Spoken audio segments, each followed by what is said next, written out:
అది దేశానికి ఎంతో మంది ఐఏఎస్, ఐపీఎస్ అధికారులను అందించిన ఘనమైన కళాశాల.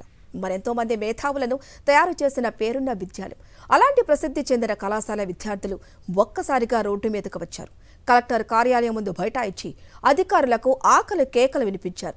ప్రభుత్వ నిర్లక్ష్యం కారణంగా తమ భవిష్యత్తు ప్రమాదకంగా మారే అవకాశం ఉందని నినదిస్తున్నారు. పురుగులతో కూడిన అన్నం, కుళ్ళిన వంకాయలు, టొమాటోలతో చేసిన సాంబారు, నీళ్లతో కూడిన అత్యంత పలుచని మజ్జిగ, నాన్ వెజ్ ఉండదు. గుడ్డ అడిగితే అడ్డంగా మాట్లాడుతున్నారట నిర్వాహకులు. వారంలో 2-3 రోజులు టిఫినే ఉండదు. ఒక రూమ్లో ఏకంగా 20 మంది నివసించాల్సిన దుస్థితి. ఈ వర్ణన అంతా వింటూ ఉంటే మీకేమనిపిస్తోంది? ఏదో జైలు గురించి చెబుతున్నారని అనుకుంటున్నారా? ఖైదీలకు పెడుతున్న ఆహారం గురించి వివరిస్తున్నారని భావిస్తున్నారా? అయితే మీ అంచనా తప్పు. ఇప్పుడు మనం చెప్పుకున్న దురదృష్టకరమైన పరిస్థితులు కర్నూలు సిల్వర్ జూబ్లీ కళాశాల విద్యార్థులు ఎదుర్కొంటున్నవి.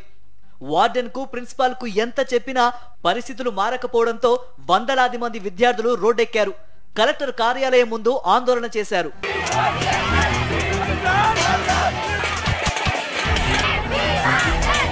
ఎవ్రీడే ప్రతిరోజు మాకు రైసే సార్. ఎప్పుడొకసారి ఉప్మా, 3 days 4 daysకి ఒకసారి ఉప్మా ఉగ్గాని చేస్తారు సార్. ఉప్మాలో అయితే పురుగులు వస్తాయి సార్. మేము డైలీ ప్రతి పూట పొద్దున, మధ్యాహ్నం, సాయంత్రం, రాత్రి రైసే తింటే ఫర్దర్ ఫ్యూచర్ మాకు ఏం కావాలి సార్? ఇప్పుడు మేము తీసుకునే ఫుడ్లోనే మా ఫ్యూచర్ హెల్త్ ఆధారపడి ఉంది సార్. అటువంటి ఫుడ్ మాకు అందించట్లేదు సార్. కాలేజ్లో ఏమైనా చికెన్ పెడుతున్నారంటే అది మా ఫెటర్నిటీ అన్న వాళ్ళే సార్. ఇక్కడ చదివిపోయిన సీనియర్సే సార్. ఈ కాలేజ్లో ఎప్పుడు పెట్టలేదు సార్. ఎగ్ మేము వచ్చి 1 month అవుతుంది. ఇప్పటికి కూడా నిన్న పెట్టారు సార్. ఎగ్ మొన్న అడిగితే నిన్న పెట్టారు సార్. సిల్వర్ జూబ్లీ కాలేజీకి చాలా పెద్ద పేరు ఉంది. ఇక్కడ చదువుకున్న విద్యార్థులు ఎందరో ఉన్నత స్థాయిలో ఉన్నారు. ఐఏఎస్లు, ఐపీఎస్లను సమాజానికి అందించిన విద్యాలయం ఇది. ఇలాంటి విద్యాలయం కష్టాల బారిన పడింది. పేరు గొప్ప, ఊరు దిబ్బ అన్నట్టుగా పరిస్థితి తయారవుతోంది. కాలేజీ గురించి ఎంతో ఊహించుకొని వస్తే ఇక్కడ మినిమం లివింగ్ కండిషన్లు లేవని విద్యార్థులు వాపోతున్నారు. ఫుడ్ని చూస్తే అసలు ఫస్ట్ ఆఫ్ ఆల్ తినాలనిపించదు. ఎవరికైనా మాకు మంచిగా ఫుడ్, అన్ని ఎలక్ట్రిసిటీ కానీ మంచి ఫుడ్ పంపించాలని కోరుకుంటున్నాం. కొన్నిసార్లు రైస్ ఉడికేది కాదు సార్. వాళ్ళు ఏం చేస్తారంటే సార్, ఆఫ్టర్నూన్ 1కి మాకు లంచ్ పెడతారు సార్. లంచ్ అయిన వెంటనే మరి సాయంత్రంకి అన్నం ఉడికేస్తారు సార్. అన్నం చేసేస్తారు. అన్నం కానీ, కర్రీ కానీ, సాంబార్ కానీ. మేము ఎప్పుడు తింటాం? అది 7కి తింటాం. మధ్యాహ్నం 3కి చేసేది మేము ఈవినింగ్ 7కి తింటాం సార్. ఇది ఎక్కడ న్యాయం సార్? మీరే చెప్పండి. అన్నం ఎలా ఉంటుంది? తినాలనిపించేది సార్. మ్యాక్సిమం ఎవరు తినరు. ఎవరో డబ్బులు ఉన్న వాళ్ళు క్యాంటీన్లో తెప్పించుకుంటారు. లేని వాళ్ళు ఇంకా అలాగే అదే తినేస్తారు. బంగారు భవిష్యత్తును ఊహించుకొని వచ్చిన విద్యార్థులకు ఇక్కడ భిన్నమైన పరిస్థితులు కనిపిస్తున్నాయి. పౌష్టికాహారం లభించకపోతే ఏమవుతుందో అందరికీ తెలిసిందే. క్రమక్రమంగా రోగాల బారిన పడతారు. ఆ విషయం తెలిసినా సరే ఉన్నతాధికారులు నిమ్మకు నీరెత్తినట్టుగా ఉన్నారు. ఎంత బ్రతిమిలాడినా, ఎంత వేడుకున్నా ఎవరూ పట్టించుకోకపోవడంతో విద్యార్థి లోకం కదం తొక్కింది. కలెక్టర్ కార్యాలయం ముందు ధర్నాకు దిగారు.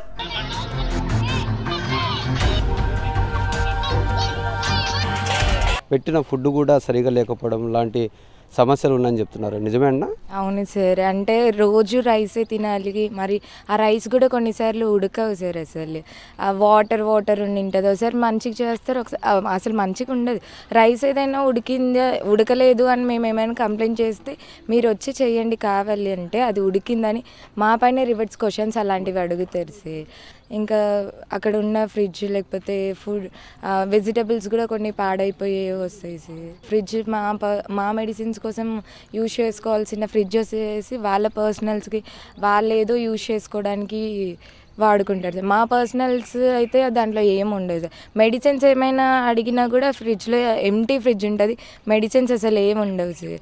నైట్ టైమ్స్ ఎవరికైనా హెల్త్ బాగాలేదు అని చెప్పినా కూడా వాచ్మెన్స్తో పంపిస్తారులే కానీ మాకంటూ ఒక లేడీస్ ఎవరు ఉండరు సార్. ఇక్కడ మేమే ఎంతవరకైనా మేమే చూసుకోవాలి కానీ వాళ్ళ నుంచి మాకు ఎటువంటి ఫెసిలిటీస్ ఉండవు సార్. హాస్టల్స్ లో ఒక రూమ్ కు 2-3, మాక్సిమం 6 వరకు విద్యార్థులు ఉండాలి. కానీ కర్నూలు సిల్వర్ జూబ్లీ స్పెషాలిటీ వేరు. ఇక్కడ ఒక రూమ్ లో ఏకంగా 20 మందిని కుక్కుతున్నారట. రూములు పెద్దవే కావచ్చు, కానీ ఒకే చోట 20 మంది నివసించాలని అధికారులు చెబుతున్నారంటే అది న్యాయమేనా అని విద్యార్థులు ఆవేదన చెందుతున్నారు. అంటే సిల్వర్ జూబ్లీ అంటే ఒక టాప్ లెవెల్లో ఉంది కాబట్టి సరే వెళ్దాము బాగుంటుంది అనే హోప్తోనే అందరూ కాంపిటేటివ్ ప్రిపేర్ అయ్యి చాలామంది ఇక్కడ ఐపీఎస్ ఐఏఎస్లు అయ్యారు, ఎడ్యుకేషన్ బాగుంటుంది, అన్ని ఫెసిలిటీస్ బాగుంటుంది అనే హోప్తో మేము ఇక్కడికి వచ్చాం సార్. కానీ ఇక్కడికి వచ్చిన తర్వాత మాకు తెలిసింది అసలు బయట ఉన్న టాక్కి ఇక్కడ లైఫ్ సిచ్యువేషన్ అనేది టోటల్ ఆపోజిట్ అని. ఒక రూమ్కి 20 మెంబర్స్ 24 మెంబర్స్ ఉంటారు. అసలు చాలా ఇరుగ్గా ఉంటుంది, చదువుకోవడానికి సఫిషియెంట్ ప్లేస్ ఉండదు, అండ్ ఎలక్ట్రిసిటీ సరిగ్గా ఉండవు, లైట్స్ ఒకటి వర్క్ చేస్తే ఇంకోటి వర్క్ చేయదు. ఆ 20 మెంబర్స్ ఒకే రూమ్లో ఉండడం వల్ల మేము చదువుకోవడానికి కూడా వీలు అవ్వచ్చు. కొంతమంది ఎర్లీగా పడుకునే వాళ్ళ అలా ఉండడం వల్ల మేము లైట్స్ ఆఫ్ చేయడం, రూమ్లో కారిడార్స్లో కూర్చుందామన్నా కూడా మస్కిటోస్ అవి రావడం వల్ల కారిడార్స్లో కూర్చొని చదువుకోవడానికి కూడా ప్రాపర్గా లేదు. అలా అని మేము ఏవేవో హోప్స్ పెట్టుకొని ఇక్కడికి వచ్చేసరికి ఇక్కడికి వచ్చి ఫుడ్ సఫిషియెంట్గా లేక, ఎలక్ట్రిసిటీ అసలు ఏం సఫిషియెంట్గా లేకోకుండా, ఫస్ట్ ఫుడ్డే సరిగ్గా లేకుండా ఇంకా మేము ఏం చదువుకుంటాం సార్. గత ప్రభుత్వంలో కిలో బియ్యం ₹1 సరఫరా చేసేవారని, ఇప్పుడు ఆ పని చేయడం లేదని నిర్వాహకులు చెబుతున్నారు. దాంతో ప్రస్తుతం సిల్వర్ జూబ్లీ కాలేజీ ఆకలి కేకలతో దద్దరిల్లుతోంది. మెస్ బిల్లు పెంచుతూ గత ప్రభుత్వంలో జీవో ఇచ్చారు. దాన్ని ఈ ప్రభుత్వం అమలు చేయకపోవడం ఈ విద్యార్థుల పాలిట శాపంగా మారుతోంది. ఇలాంటి పలు సమస్యల కారణంగా విద్యార్థులు చేసిన ఆందోళనకు కలెక్టర్ స్పందించారని, త్వరలోనే అన్ని పరిస్థితులు చక్కబడతాయని ప్రిన్సిపాల్ వివిఎస్ సుబ్రహ్మణ్యం అంటున్నారు. ఎటువంటి రిపోర్టు మీరు ప్రభుత్వానికి అందించడం జరిగింది సార్?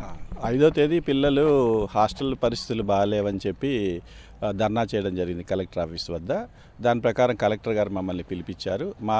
మీరు ఏం చేయబోతున్నారు అడిగారు. మేము అప్పుడు కలెక్టర్ గారి దగ్గరికి వెళ్ళి మాట్లాడి చెప్పాము. అంతేకాకుండా పిల్లలకు ₹1 బియ్యము ఒక 2 ఏళ్ల పాటు ఇచ్చారు. మాకు ఇక్కడ సత్యనారాయణ గారు కలెక్టర్గా ఉన్నప్పుడు 2 ఏళ్ల పాటు ఇచ్చారు ₹1 బియ్యము. ఇప్పుడు మళ్ళీ దానికోసమని మేము గవర్నమెంట్కి రాసి ఉన్నాము.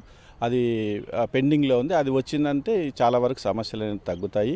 అంతేకాకుండా వీళ్లకు స్టైపెండ్ అనేటటువంటిది ఒక స్టూడెంట్కు నెలకు ₹1,400 ఇస్తున్నారు. ₹1,400లో మేము వాళ్లకు ఉదయము, మధ్యాహ్నము, రాత్రి వీటన్నిటిని కూడా ఫుడ్ ప్రొవైడ్ చేయాలి.